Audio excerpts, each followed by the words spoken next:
Sekarang kamu akan berkenalan dengan Hainen. Nah, mobil ini namanya Hainen ya. And sekarang kami berhenti sebentar untuk mengambil view di depan kami ini. Oh my god. Everywhere is painting here.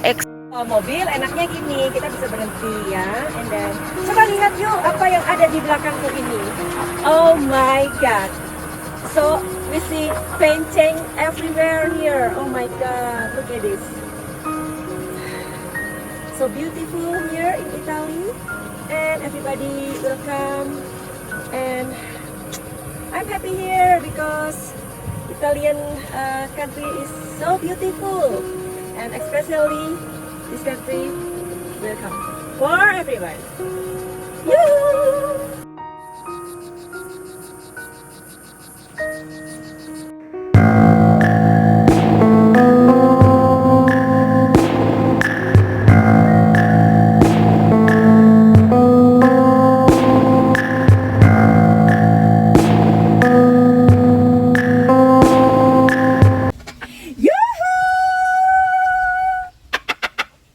Anybody home? Semoga kita disinari oleh kasih dan cinta. Dan buat kamu yang pertama kali kesasar atau terdampak di channelku ini, aku si pembisik kartu. Aku tinggal di Belanda dan di Thailand. Buat kamu yang udah ngikuti aku sejauh ini, terima kasih dan banyak cinta buat kamu atau kalian nungguinnya. Anyway, kembali lagi di pembahasan tentang Subang karena terlalu banyak permintaan dari kalian semua ini yang tentu saja aku tidak bisa mengabaikan begitu saja. Padahal aku sudah punya banyak sekali konten-konten yang pengen aku unggah ya, karena aku pengen banget kasus ini segera terselesaikan. Punya jawaban yakni kepolisian atau pihak penyidik sesegera merilis siapa dan mengumumkan pelakunya atau tersangkanya gitu loh, supaya Madam Suki ini nggak ditanya-tanyain terus. Jadi aku tuh yang udah gregetan sih, emangnya gregetan banget supaya cepetan kasus ini mendapatkan jalan keluarnya ya. Jadi dua almarhumah itu mendapatkan keadilan yang mereka memang butuhkan gitu loh ya. Oke, karena aku juga udah kepengen untuk buat konten-konten yang berbeda gitu. Jadi aku juga merasakan ya energi kalian itu udah mulai bosan, tetapi gimana ya, antara bosan dan penasaran ya nggak Cin ya. Jadi hari ini Madam Suki datang lagi untuk membahas kasus Subang lagi. Soalnya kalau bukan kasus Subang, channelku ini nggak rame gitu loh, aneh kan? Padahal aku ini udah pengen buat video-video lain gitu loh. Oke, jadi kalian itu meskipun aku nggak bikin konten Subang, please dong ya datang. Ada simbol yang menghibur kalian, ada traveling aku yang kalian itu kok ajak mengelilingi indahnya bumi Tuhan ini ya. Jadi biar terjadi sebuah keseimbangan gitu loh Cin ya, biar nggak bosen makan rawon aja kan juga bosen. Jadi sekali-sekali makan apa pecel kek, makan apa nasi padang kek atau nasi uduk kek gitu ya. Padahal di dalam konten-konten aku itu aku berusaha semaksimal mungkin untuk menyajikan yang terbaik loh. Oke, anyway, hari ini aku lagi tertarik untuk bahas perihal status Amel atau ciutan almarhumah Amel, adik Amel. Jadi ciutannya itu ada di statusnya WhatsApp itu yang ditulis sama adik Amel, ada di tanggal 8 Agustus ya. Nah, kalau 8 Agustus 2021 artinya itu adalah 9 atau 10 hari sebelum mereka dirampas nyawanya. Aduh, oke, sebelumnya kita mau berdoa dulu yuk buat kedua almarhumah. Semoga mendapatkan kedamaian, semoga tenang di sisi pencipta, di sisi Tuhan yang Maha Esa, dan mudah-mudahan mereka mendapatkan tempat yang terbaik di sisi Tuhan. Amin, amin, amin, amin. Oke, aku lanjutkan. Barangkali kalian juga udah membaca ya, karena ini aku mendapatkannya dari Tribun Jawa Barat yang ditulis tanggal 23 November 2021 ya. Jadi ciutannya itu semacam ini: jauhkanlah orang yang iri dengki, rezeki orang sudah ada porsi masing-masing ya. Oke. Jadi ini seperti sebuah teka-teki ya. Teka-teki ini memang sepertinya adik Amel sedang menyindir seseorang atau menyindir orang gitu ya, tentang apa kedengkian. Barangkali kalian juga memperhatikan tentang pastilah ya, karena nggak lama dari itu ternyata si abangnya yaitu Yoris juga mengunggah sebuah puisi di Facebooknya ya, dan ini seperti sebuah apa ya, connection ya. Barangkali juga ada yang, karena puisinya ini sempat juga aku bacakan di videoku yang lama, silahkan kalian membuka. Nah, di dalam puisi yang aku bacakan itu aku sengaja aku buat dengan instrumen ya, supaya kalian itu lebih netral membacanya. Nah, sekarang jika ada dua orang, almarhumah adik Amel yang membuat status itu di WA-nya ya, dan abangnya yang membuat puisi yang hampir sama, similar ya. What do you think about that? Apakah ini ada kaitannya tentang orang atau pelaku yang mereka sudah rasakan ya? Karena ini yang merasakan adalah adik kakak ya. Barangkali juga dirasakan oleh Ibu Tuti, kan begitu. Tetapi ada juga orang yang berpendapat bisa saja pelakunya adalah Yoris, karena Yoris mempunyai kemiripan dengan statusnya si Amel atau ciutan Amel yang ada di status WhatsApp-nya dia. Nah, oke. Hari ini, saat ini kita mau cari tahu ya. Karena sepertinya ini adalah sebuah teka-teki yang memang harus dipikirkan ya. Pesan dari status Amel ini seperti sebuah apa ya, seperti bahasa yang tersirat begitu ya.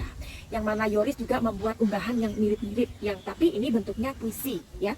Artinya memang ketiga orang ini sedang merasakan kedengkian dari, atau merasakan sesuatu perasaan yang memang saat itu nggak enak.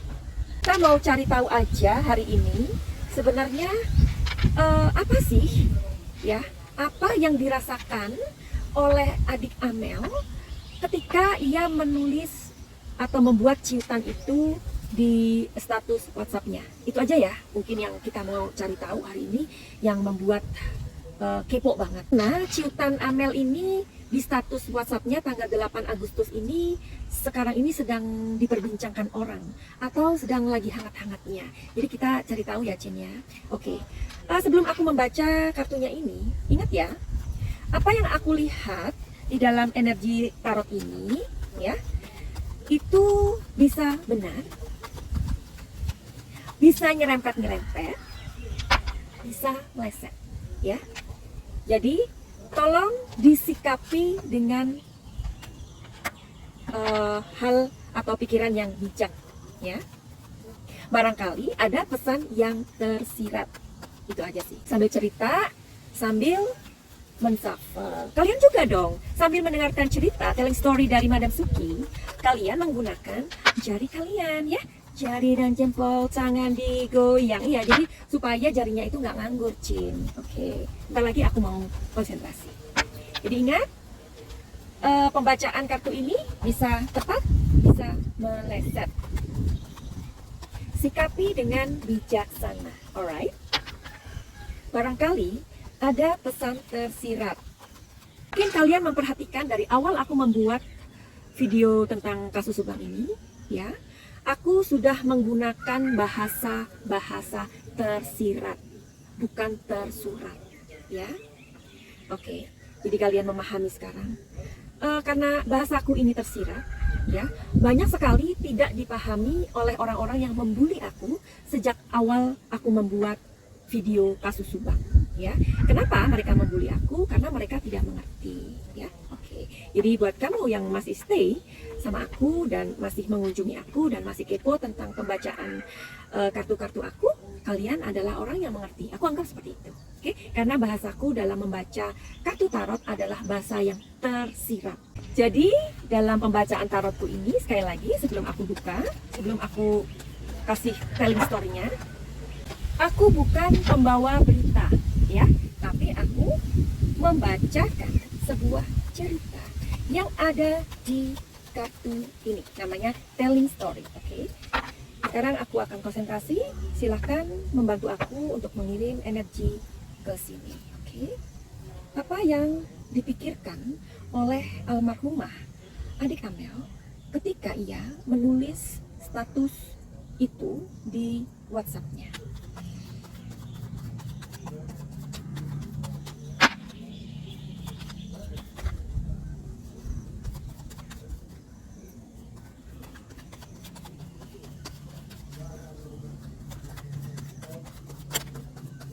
Ada 3 kartu yang immediately jatuh. Amazing ya. Dan ini ada kartu yang tadi yang minta keluar duluan pada saat aku ngoceh ya. Dan sekarang waktunya aku akan membacakan kartu ini, right? Aku akan konsentrasi sebentar ya, mau fokus. Kenapa? Ini ya. Perasaan ya. Perasaan itu bisa disamakan dengan emosi ya. Emosi Amel pada saat membuat status atau membuat ciutan di status WhatsApp-nya dia. Oke. Ya, emosi. Seperti kalian tahu bahwa aku adalah pembaca emosi. Kartu ini mengatakan kepadaku bahwa sebuah usaha yang maju. Ya, ini telling story dulu ya. Ada sebuah perkembangan usaha yang sangat pesat. Nah, pasti kalian tahu ya bahwa usaha ini atau yayasan Bina Prestasi ini ketika dipegang oleh mereka bertiga, semuanya menjadi flowering. Nah, ya. Jadi semuanya menjadi indah. Nah, seperti kamu punya taman ya, nah, seperti ini ya, tamannya Madam Suki.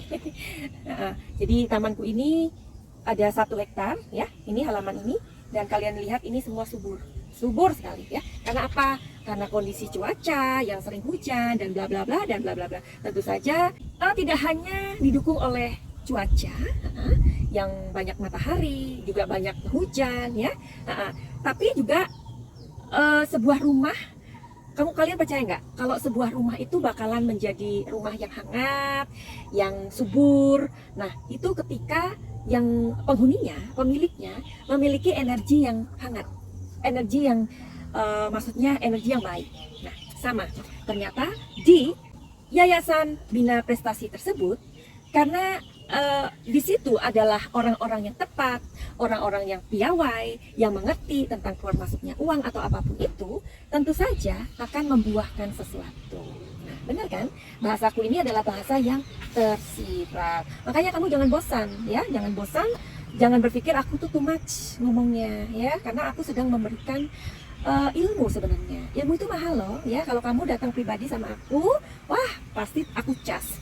Karena tentu saja aku memiliki tarif, oke? Nah, jadi ini ilmuku aku bagikan kepada kamu dengan gratis ya. Nah, jadi di sini ada sebuah flowering ya, maknanya flowering dan ripeness. Jadi di sini ada ketiga orang ini memberikan sebuah energi yang luar biasa terhadap yayasan tersebut. Namun mereka sadar bahwa ada orang-orang yang tidak berkenan, orang-orang yang memantau, orang-orang yang istilahnya ngintilin. Nah, ini bahasa Jawa atau bahasa Indonesia, terserah aja. Mengintilin ya, mengintilin, melihat apa yang mereka lakukan, apa yang mereka dapatkan, dan mereka pun merasakan ini. Ya, innocent ini adalah sebuah kartu. Nah, jadi kartu ini energinya sangat besar. Ini juga mewakili dari sebuah kesuksesan ya. Kesuksesan mereka yang luar biasa. Karena mereka paham tentang keluar masuknya uang ataupun manajemen dan lain-lain. Jadi ketiga orang ini paham ya. Nah, di sini ada energi yang aku baca lagi adalah mereka tahu kok, mereka merasakan. Jadi Amelia almarhumah dan Ibu Tuti, mereka juga merasakan adanya orang-orang yang tidak suka atau dengki. Makanya kan ditulis ya sama si adik Amelia. Jadi jauhkan orang yang iri dengki. Rezeki orang sudah ada porsinya masing-masing ya. Nah, jadi sebenarnya aku kok yakin ya, tidak saja adik Amel yang merasakan ini, tetapi juga Ibu Tuti almarhumah.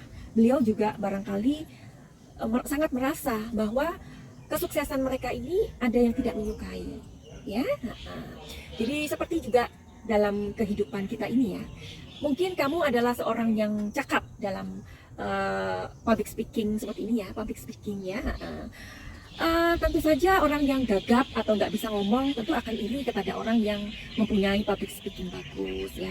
Terus ada orang yang bekerjanya keras sekali sampai pulangnya itu malam-malam ya. Tetangga mencibir, itu pasti kerjanya nggak benar karena pulangnya udah larut malam, hampir jam 12 malam something like that. Memang orang itu bekerja sampai larut malam karena mungkin membenahi pembukuannya, membenahi apapun di kantor sampai malam.